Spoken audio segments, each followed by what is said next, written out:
ویسے تو دنیا بھر کی افواج کے سپہ سالاروں کو تب ہی یاد کیا جاتا ہے جب وہ پیشہ ورانہ جنگی چیلنجز سے بخوبی نبرد آزما ہوتے ہیں اور ملک و قوم کو فتح سے ہمکنار کرتے ہیں۔ تاہم پاکستان میں معاملہ کچھ مختلف ہے۔ پاکستان کے کسی بھی آرمی چیف کی مدح سرائی میں لکھے گئے کالمز یا بیان کیے گئے واقعات کا موادی تجزیہ کریں تو معلوم ہوتا ہے کہ ان کی تعریف و توصیف اور فضیلت ثابت کرنے کے لیے اسلامی مذہبی حوالوں کا استعمال لازم و ملزوم ہے۔ جنرل ایوب خان سے لے کر تمام تر آرمی چیفز کو اعلیٰ و افضل مذہبی حوالہ جات سے ہی ثابت کیا جاتا رہا ہے، اور یہ فریضہ درباری صحافیوں کے ذمہ لگایا جاتا ہے جو شاہ کی مدح سرائی میں اخبارات کے صفحات کالے کرتے ہیں اور ٹی وی اسکرین پر مطلوبہ تجزیے پیش کرتے ہیں۔ جنرل ایوب خان کے دور کے اخباری تراشے یہ بتاتے ہیں کہ مسلم لیگ کنونشنل جس کے ناتواں قندوں پر ایوب خان کو مسند اقتدار پر فائز رکھنے کا بار رہا، اس پر الزام تھا کہ اس نے ایک ایسا پوسٹر بھی بنایا جس میں جنرل ایوب خان کو نعوذ باللہ حضرت ایوب علیہ السلام سے تشبیہ دی گئی تھی۔ نوائے وقت لاہور میں 1 جنوری سن 1965 کو شائع ہونے والی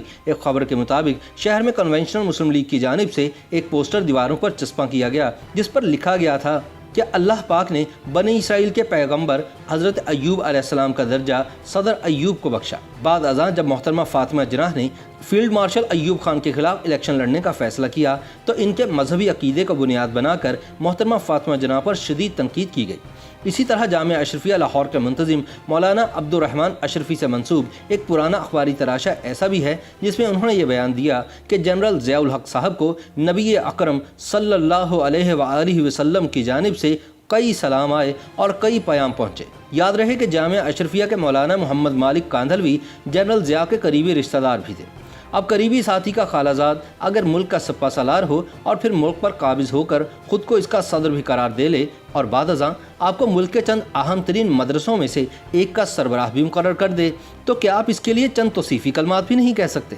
اب مولانا عبد الرحمن اشرفی سے یہ امید تو نہیں کی جا سکتی کہ وہ جنرل صاحب کی پیشہ ورانہ صلاحیتوں پر تبصرہ کرتے، وہ تو اپنی کور کمپیٹنسی سے ہی کوئی کہانی گھڑنا تھی سو گھڑ لی۔ بعد ازاں پاکستان کو نام نہاد افغان جہاد میں جھونکنے کی بنا پر جنرل ضیاء کے مذہبی چماٹوں نے اسے مجاہد اسلام قرار دے دیا اور پھر اس نے اپنے آمرانہ اقتدار کو طول دینے کے لیے اسلام کے نام پر ایک ڈھونگنما صدارتی ریفرنڈم بھی کروا دیا۔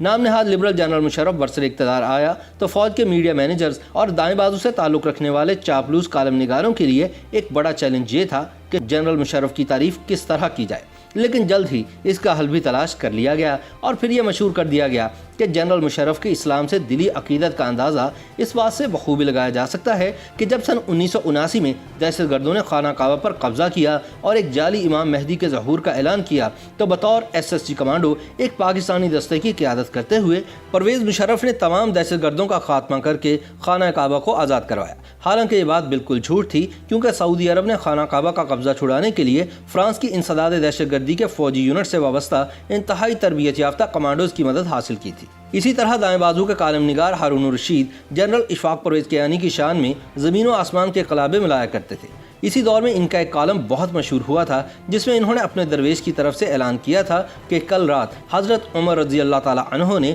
جھنڈا طالبان سے لے کر کسی اور کو تھما دیا۔ یاد رہے کہ یہ کالم ایک ایسے موقع پر چھپا کہ جب کئی سال تک طالبان کی حمایت کرنے والے صحافی بشمول ہارون الرشید کے نئے مشرف واقعانی ہوئے تھے۔ انہوں نے اپنے کالم میں کسی اور کی وضاحت تو نہیں کی لیکن اشارہ کس طرف ہے یہ زیادہ وضاحت کا طلبگار بھی نہیں۔ اسی طرح جنرل رحیل شریف کی تعریف و توصیف میں بھی مذہبی حوالوں کا بے دریغ استعمال کیا گیا۔ اس حوالے سے مذہبی رہنما امیر حمزہ کا دنیا اخبار کے لیے لکھا گیا کالم بہت مشہور ہوا جس میں انہوں نے جنرل رحیل شریف کے نام کا عربی ماخذ بیان کر کے ان کے پاک چین راہداری میں کردار کو عین اسلامی اور ان کے نام کے مطابق قرار دیتے ہوئے انہیں پاک چین راہداری کے لیے لازم و ملزوم قرار دیا۔ انہوں نے لکھا کہ الرحیل اسے کہتے ہیں جو ایک جگہ سے دوسری جگہ یا ایک کے بعد دوسرا قدم اٹھانے میں اور چلنے میں بڑا مضبوط ہو۔ قارئین کرام، میں جنرل رحیل شریف کو دیکھتا ہوں تو انہی خوبیوں کا حامل پاتا ہوں۔ جنرل صاحب نے چین کو پاک فوج کی طرف سے گارنٹی دی ہے کہ ہم CPEC پروجیکٹ کو مکمل کر کے ہی چھوڑیں گے۔